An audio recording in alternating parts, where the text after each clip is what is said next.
Hello again. This I've entitled Emotional Intelligence and the Connection to Transcendent Love. First of all, who am I don't often refer to myself. And I'm a teacher, a practitioner of certain form of self enhancement, improvement, integration. The process I use, I call Transcendent Love Integration. There's a website, transcendentloveintegration.org, O-R-G for organization. It's not a business. It's an organization. And hopefully in the future a church of sorts, an extended family organization with due rights and privileges.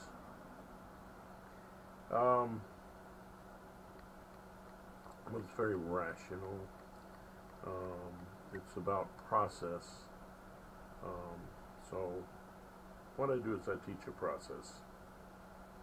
And the relationship that we have to a teacher is that we don't just learn, we teach. Because as we learn, we enhance our learning by trying to teach, and enhance our teaching by trying to learn. And so that's kind of a spiritual family. So a teacher is kind of a mentor, I guess you would say, in a certain area. And in the big family sense, a teacher is a guide, or perhaps in a familial sense, a guiding grandfather or father. You'll hear these kind of terms in spiritual organizations. But that doesn't mean you follow one individual. Did you have just one parent? No.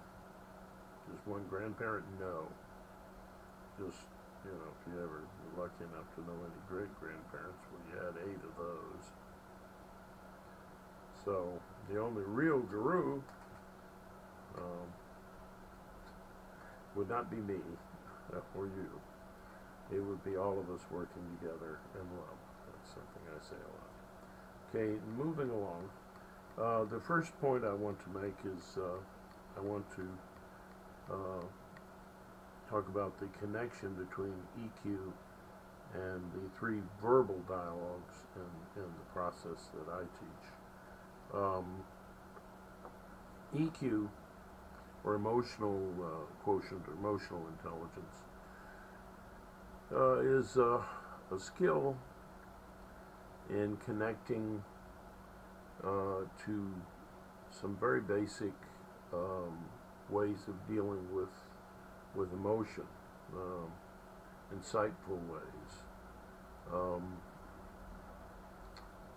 and that's what yoga is really about.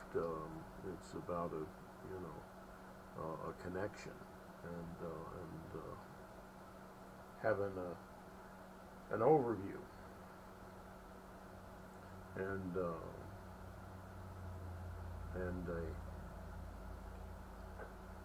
path toward a greater emotional intelligence, which helps with virtues, which I call spiritual.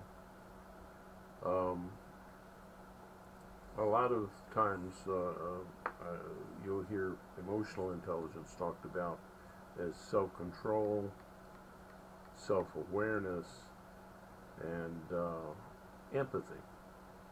Well, the 3 verbal dialogues that I talk about are ways to achieve this, and I'll just briefly make those connections for you.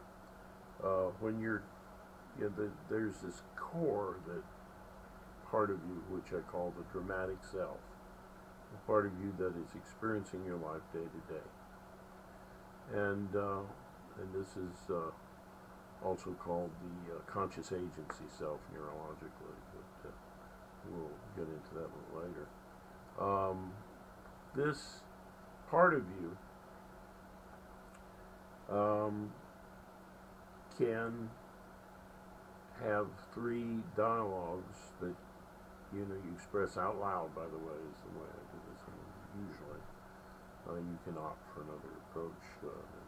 These are valuable in other ways, but the basic practice is out loud. It's kind of a self-talk, taking different perspectives. Now, self-control is a lot about the verbal dialogue in my system, which is a communication between that dramatic self, which I call the kid, your more emotional self, and that part of you that is objective and understanding. Creates a pause between emotion and action, and between emotion and planning, which can be very helpful. So that's the connection to self-control and emotional intelligence. Now, the dialogue between yourself and empathy involves talking to people, again, who you care about, or who care about you, or who should care about you, or who you should care about. And as you develop that sense of empathy, you fulfill that aspect of development in emotional and intelligence called empathy. It enhances that. The communication between yourself and what I call the artist, the creative aspect of yourself, is also important. It allows you to picture your life in different ways, to get outside of your experience, your timeline, I call it, the story of your life as it progresses, and your actual experience. So it's outside, and in yoga that's called the witness self, the greater self, the Paramatma. This part, in neurological terms, that's your brain, okay? We'll learn that later, perhaps. But this communication, well, it's amazing. In it, how do you practice it? Well, you create scenarios and experiences for yourself to experience, and you experience them. How would you experience something in this situation or that situation? And all of these things are ways to comfort yourself, because comfort is that approachable level of that you have toward love, right? Now, there's a film that I'm going, this video I want you to connect to, and I'm going to include that in this presentation at the end or so. But it's very illustrative in many ways of what the essentials of emotional intelligence entail.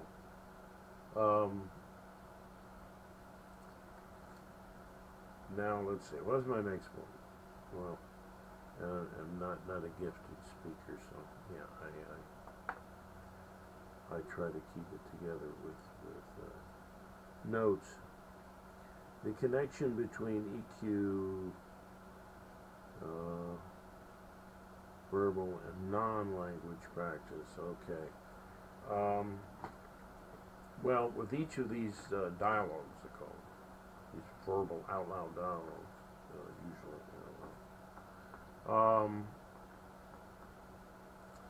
They are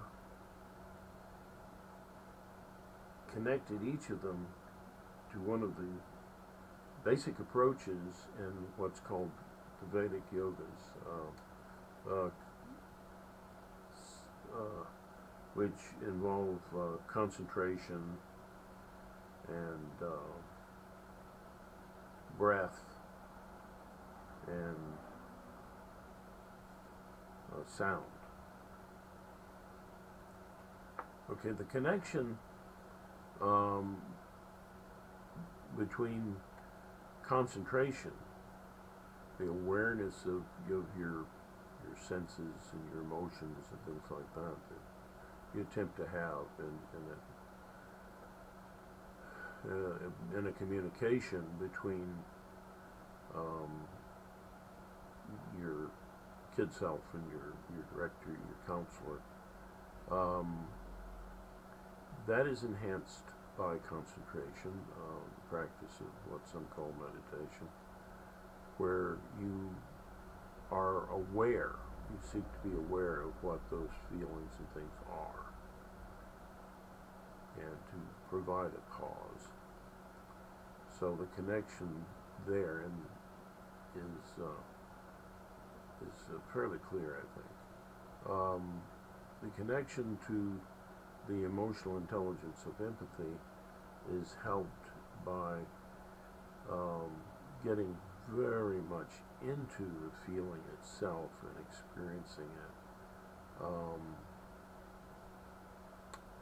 which can unlearn helplessness, by the way, around things that you were once helpless to express that were connected to your needs and their expression.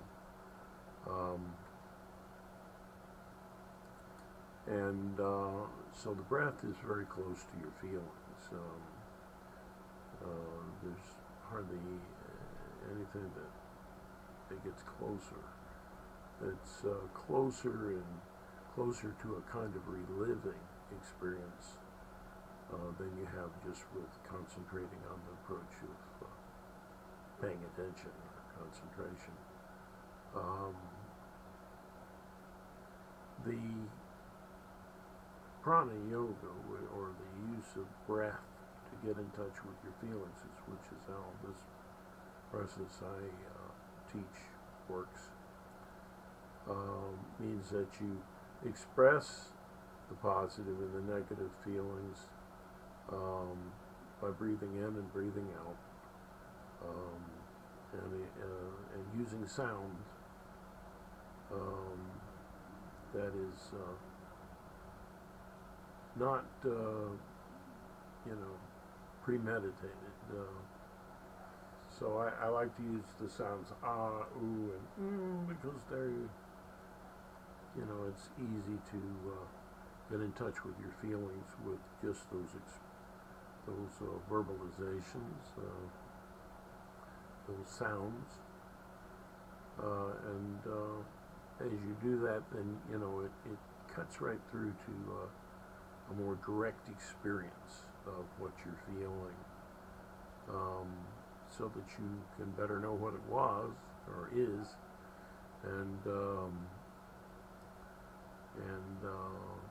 unlearn any helplessness around having those feelings in the first place. So helping you to have that kind of experience of your emotions is very important. I mean, if you're just aware of them, that doesn't really let you experience the emotion or the feeling. You're not really expressing the need involved with it and so on in an emotional kind of way. So doing that is also important. It connects to the dialogue that I call a dialogue between yourself and the caregiver, or yourself and empathy, which is talking to people out loud who care about you, or who should, and who you care about, or who you should care about. This brings you deeply into the feeling and to the direct experience of the feeling and the expression of that feeling. So that's why there's a connection there between this nonverbal, non-language kind of awareness or expression, and what you are learning through the verbal connection with between yourself and empathy. The other approach, more creative. Creativity allows you to be at play with what you feel and how you're feeling, and it shows you options. It helps with self-awareness. That's the connection to emotional intelligence, because it's about self-awareness. But to do that, you experience conditions and experiences that you create yourself. So you create experiences for yourself, and then you experience them. And then you express how you feel from those experiences. So it's a little bit different kind of approach. It does help with self-awareness. Now, the connection to the non-language level, and that, by the way, I call that the communication between the kid and you, or your dramatic self, and your brain, your higher self, if you will, your creative reservoir, your creative self. So, how do you approach that? What is the connection to the non-language approach? The non-language approach is practice of mantra yoga in a feeling kind of a way, in which sound is used creatively, where you try to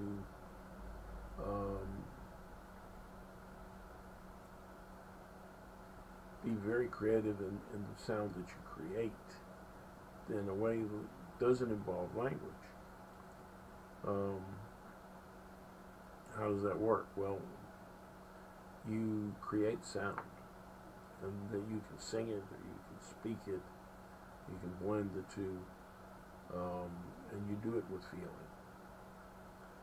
And so that has a great impact on opening your mind, being playful.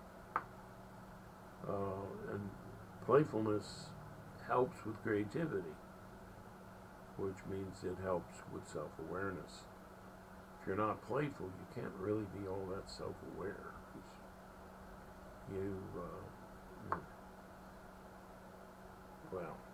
you're lacking an ability to, not that anybody totally lacks this, I'm not saying that. Let's put a positive spin on this. If you're playful with how you're feeling, then you're open to a creative perspective, and creative perspective is a perspective that can take you outside of your timeline and who you are, and see yourself in different contexts. These are those connections. What is the next? Adapting practices slowly into your practice. What's the easier thing to begin with? Let's deal with that first. Meditation and communication between your more emotional self and your more objective self is the easiest beginning practice. Get good at that. That can be extremely helpful in many ways, and a big accomplishment. Just that. If you want to go deeper, you include more. Accordingly, I think that perhaps the next step would be the empathetic practices, because it takes you into, it's still within your experience of your timeline. You know, empathy helping with things more from the present, in the present, and looking into the past, and making those deep emotional connections. Whereas the other approach is, you know, more current, and the present looking into the future. So these are yourself having an experience in your own timeline, you know, the story of the movie of your life. Getting outside of that story, creating a story that is more transcendent. Well, they are all of these are transcendent, but the more transcendent might be this ability to get outside. So that might be the harder thing to do, but it depends on the individual. But I would say stay within the timeline approach, and these two things can be very powerful. We'll learn first the concentration and or meditative practices, and the practice of communicating between your reflective, objective self and your emotional self, and then move on to communication, which is more empathetic and connected to deep feeling in an experiential way. And then move on to a transcendent approach. And the job of someone who's teaching you means that they have decided to take on the artist and to help you in your practice to move to that same point yourself. But we're always one another's teacher and one another's student. That's just a fact of life.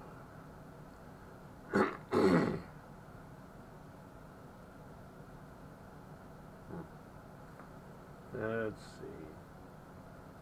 Yeah, and you know, adapt these things slowly as they best benefit you. If you have any difficulties or problems, if the anxiety is increasing, you know, back away. This is not your life. It's something to help you. If it's not helping you, do something else. Exercise, for instance, is very important, and you can blend that in with all of these things, one way or another. But, yeah, eating properly, so on. Those are all important too, and what your doctor tells you to do, of course. Yeah, everything in context. My fourth point, intense versus milder practice. Okay. If you want a more intense practice, obviously you do all of the approaches, all 6, both the non-language and the language, and you blend them together, and you do it, all of it within the space of an hour, and you extend that hour as you find beneficial. That's a more intense practice. Also, doing it every day would be more intense than doing it, you know, now and again, or say once a week. I think it's important to have a connection to a teacher and to your own medical advice, and especially at that level.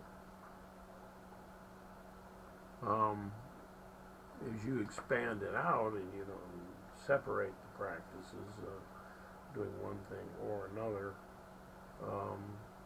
that's milder. If you practice it only once a month, obviously that's going to have a milder effect. Some things you might can do daily, some mild meditation perhaps, etc. But again, everything in context. And if it's not helping you, try to find out why. And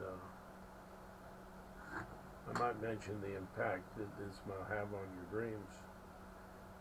And at any point that you're having nightmares or night terrors, back away and seek professional help before proceeding. That's best. If you can't do that, or you're not that disturbed by it, then just back off on the practice a little bit and do the easier things. But watch your overall practice and keep in communication with people around you who might have a view about how well you're doing or not. But don't be ruled by it. The problem with doing the milder thing and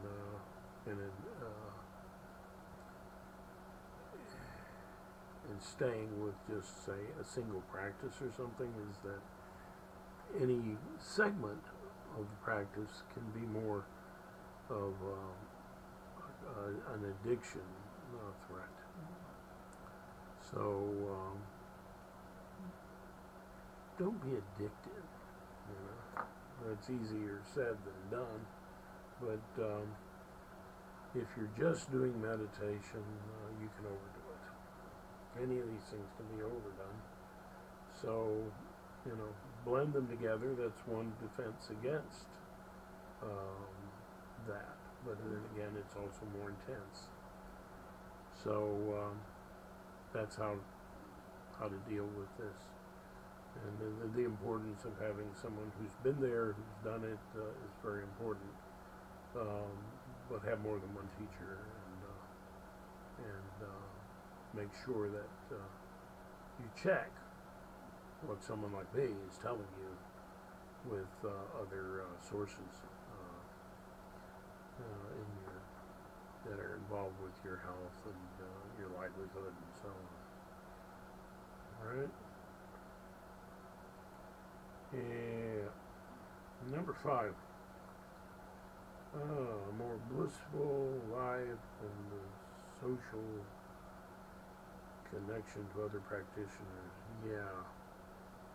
It's good to be in a family of practitioners. That's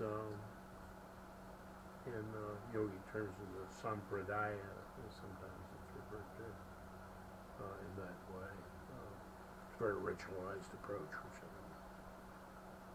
don't care for, but you need a sense of spiritual family. Be that whatever you need, but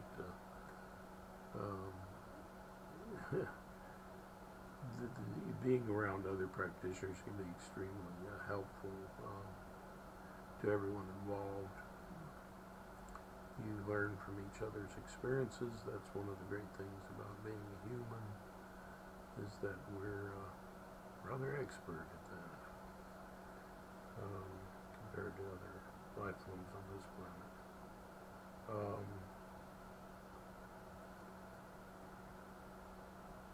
All right. Number 6, that leads to a more blissful life. and you know, a happier existence.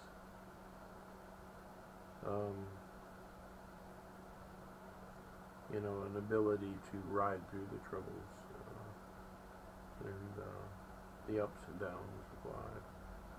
You need other people, essentially. The last, okay, my summation is, okay, the spiritual practice and in neurological terms, okay.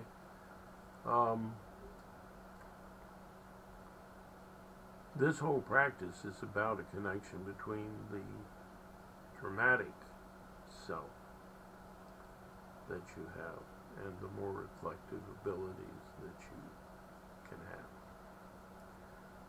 have. And so all of these practices are transcendent in one sense or another, but the main association is between yourself and especially in any true sense of enlightenment, between yourself, your dramatic agency self, the part of you that experiences the drama of your life directly, and your witness self, or that mysterious brain that you have, where it's almost a worshipful kind of experience because the brain is amazing. But it's an association and an interplay. Your brain is enhanced by your experiences, and your experiences are enhanced by better communication with that wonder which you are. And the brain is truly a wondrous agency. It knows what decision you've made before you're conscious of having made it. The connection here between various mythologies is intense. But it's just your conscious agency self, you know, your dramatic experiencer of life, and that most reflective part of you, which gets you a little closer to the wonder of which you are, you know, the brain which you are. And all of the four Vedas, the oneness of this relationship is pointed out in mythological terms. Aham Brahmasmi. I am that Brahman. I am that wonder. That is the universe. And another one is Tat Tvam Asi. That wonder I am. And there are two others. But you get the point. I hope. So, in closing, I wish you all well. I hope this has been of some kind of help, and I don't mean to bore you to death or to overload you with thoughts. But like I say, I'm an amateur speaker.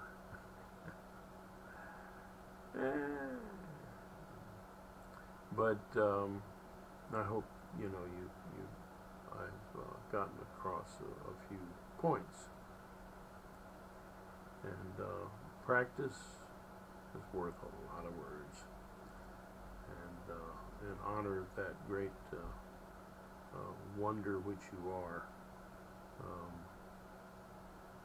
I will use the word and the bow which yogis use to express that appreciation of the wonder in each of us. Namaste.